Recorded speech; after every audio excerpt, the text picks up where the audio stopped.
Suatu malam yang gelap di Barcelona, 10 September 1936, seorang pemuda 19 tahun berlutut di kamarnya.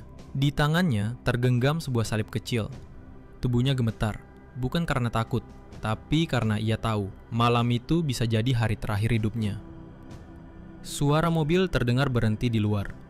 Ketukan keras menggema di pintu. Sang ibu, Maud Diggle, mendekat. Joan Roy G. Diggle memeluknya, lalu berbisik, "Tuhan besertaku." Ia mencium tangan ibunya, lalu berjalan keluar menghadapi sekelompok milisi bersenjata yang siap membawanya pergi. Beberapa jam kemudian, di pemakaman Santa Coloma de Gramenet, Joan berdiri tegak di hadapan laras senapan. Dalam detik-detik terakhir hidupnya, ia membuka tangan ke langit, memaafkan para algojonya, dan berteriak, "Viva Cristo Rey! Hidup Kristus Raja!" Letusan senapan memecah malam. 5 peluru menembus dadanya, 1 peluru bersarang di kepalanya. Tubuhnya rebah menjadi saksi bisu dari tragedi iman terbesar di abad ke-20.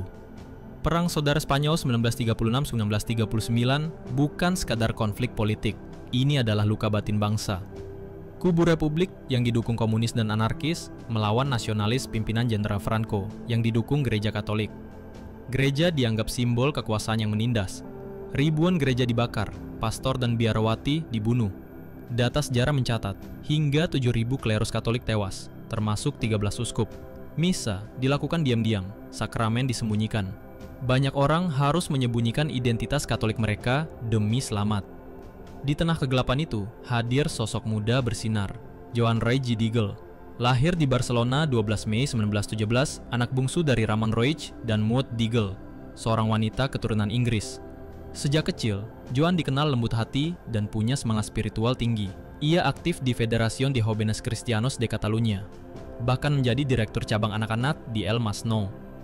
Krisis ekonomi membuatnya putus studi hukum. Ia bekerja di toko kelontong membantu keluarga. Tapi iman tetap nomor 1. Pukul 5 pagi hadir misa. Sabtu malam kunjungi orang sakit, bawa komuni kudus. Ia hadir sebagai terang bagi sesama. Malam 10 September 1936, ketika milisi datang, Joan menghabiskan semua hosti kudus yang ia simpan. Ia ingin melindungi sakramen dari penodaan. Lalu dengan tenang, ia menyerahkan diri. Di pemakaman Santa Coloma, saat senjata diarahkan ke dadanya, Joan tak menangis, tak memohon. Ia justru memaafkan para algojonya dan menyerahkan hidupnya kepada Kristus. Jenazahnya ditemukan pada 1938.